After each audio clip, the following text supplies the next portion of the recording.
Hello everyone, Greg O'Rourke from fretdojo.com, and I also have with me Ryan Dillahay, my assistant instructor. How are you going today, Ryan? I'm great, Greg. How are you?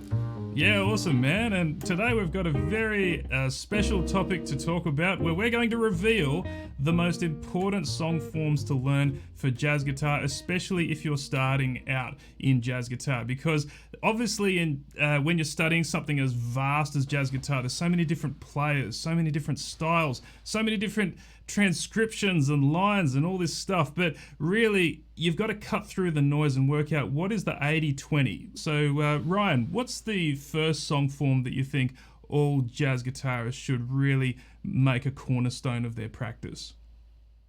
So I think the first song form that if you can master, you'll really have a good grasp of playing jazz is a jazz blues.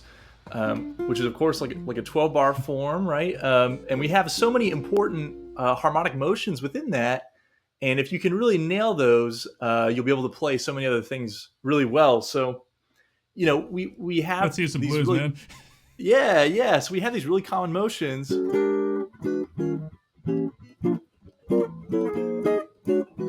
There it was just like a 2-5 to the 4. That happens all the time. So if you can master these kind of motions, you'll have so much you're able to bring to other tunes. Another big thing is we have a 2-5-1 in the blues form, right?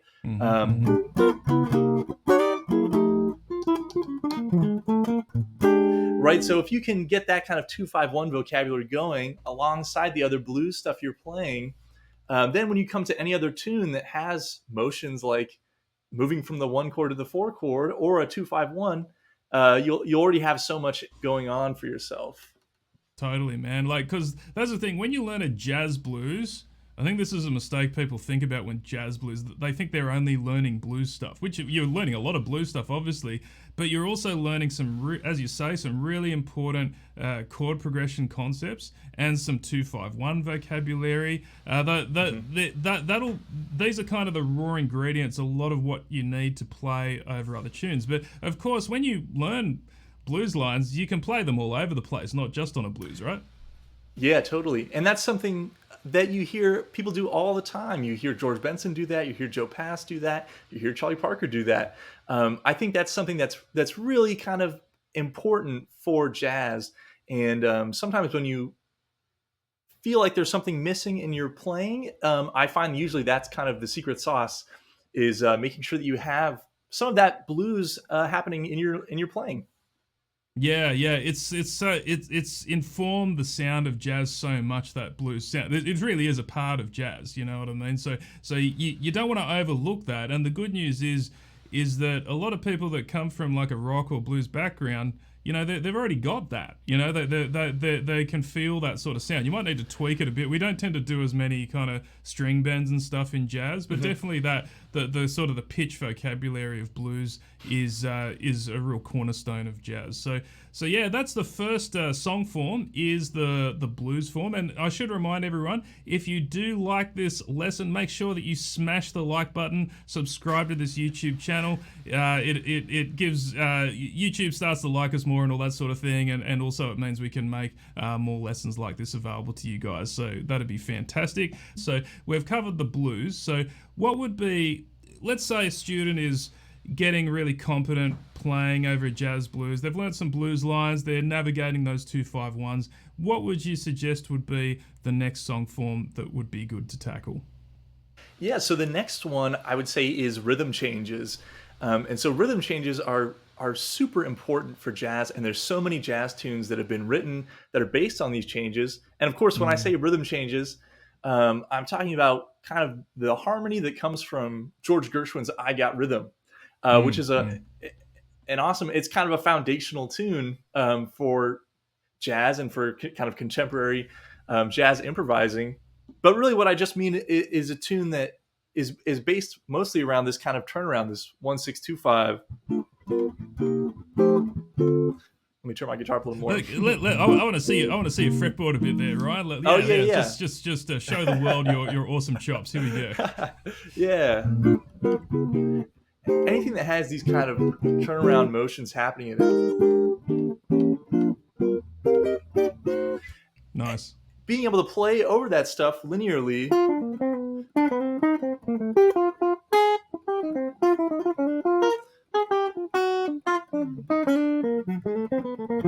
That sort of Nice. vocabulary will be super helpful when you go to play other tunes because the turnaround is in so many other tunes. Even the blues that we just talked about has a turnaround in it.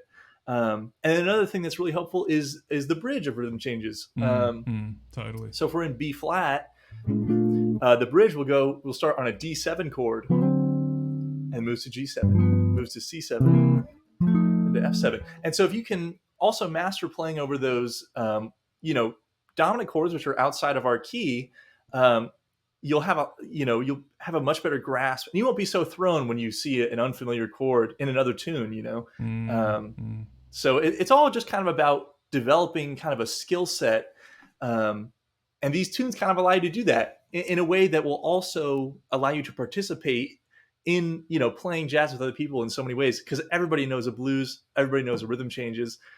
So if you can pull up to the jam session and say, hey, let's play a blues, everyone's going to be on board with that. So I think this is such a great way to get jump started into learning tunes that you can go and play with other people right away.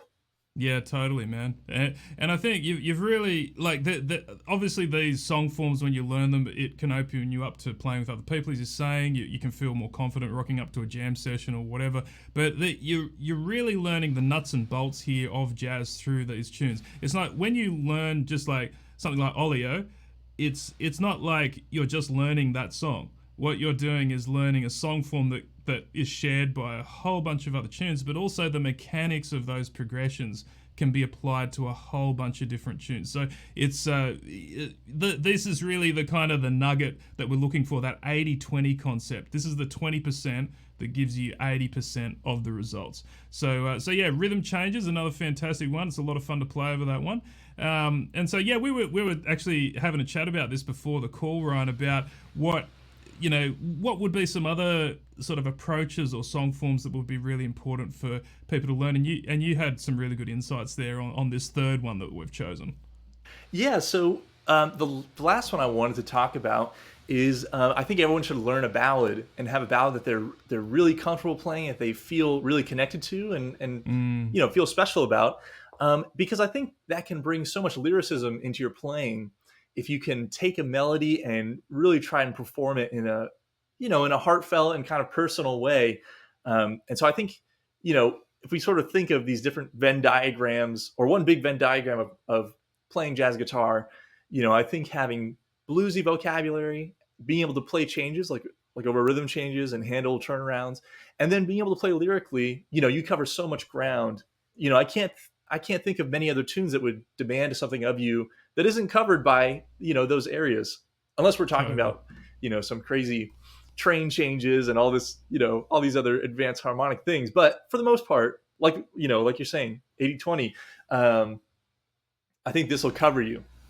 Yeah, that's right. And it's not like you have to feel like you're the expert of jazz guitar to be able to play it with other people. You know what I mean? You might find you just need to have this solid set of foundations under your belt to get access to playing with other people, to get access to all the music. You know what I mean? So obviously jazz, you can go very very far in jazz in terms of giant steps and wherever you want to go there. But that can actually start to become a little bit academic as well. Like a lot of people, they just want to play some great blues or rhythm changes tune or whatever. So, but I love this idea of playing a ballad, because it's that sort of lyrical aspect that is really important to foster in your playing, isn't it? Because when you make the changes, things can get a bit busy, but you want to the audience really just wants to hear a great sounding melody sometimes, don't they?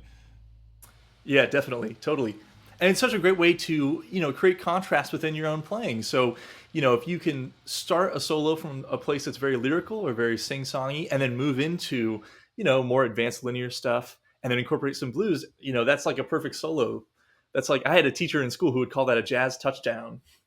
Yeah, nice. The jazz touchdown. I love it. Yeah. Awesome. Cool. Well, I actually found as we were talking about this, I found a ballad on the side. I hope this is going to work through this platform. We haven't tried this one before, I think. So what could possibly go wrong? But Yeah. let's. I'm going to share my screen here and my audio because a Misty is a beautiful jazz standard that you can play.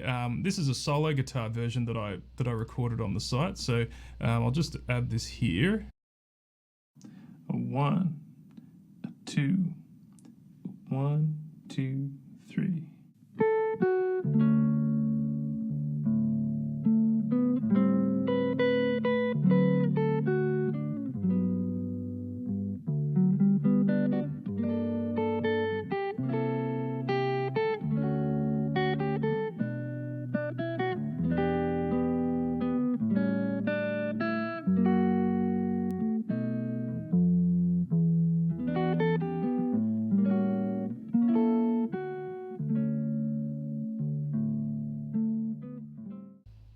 Yeah, that sort of thing.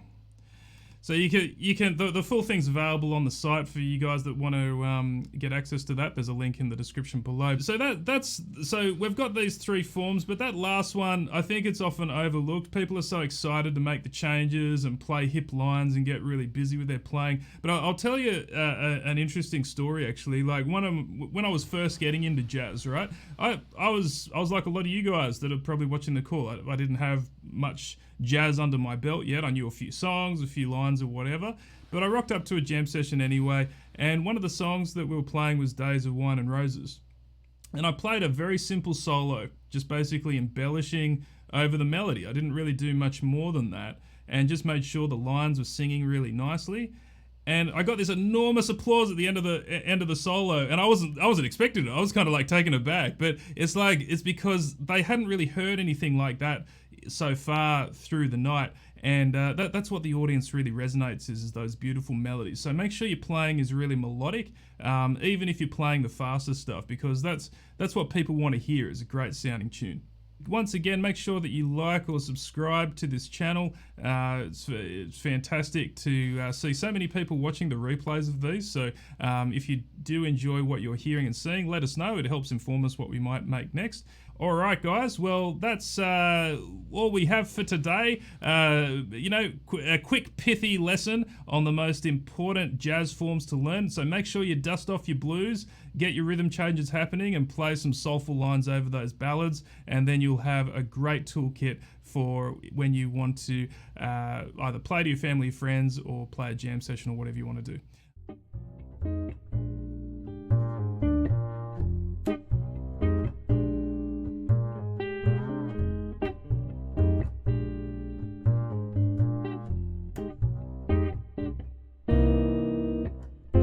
And for more jazz guitar lessons, tips, and free stuff, visit www.fretdojo.com.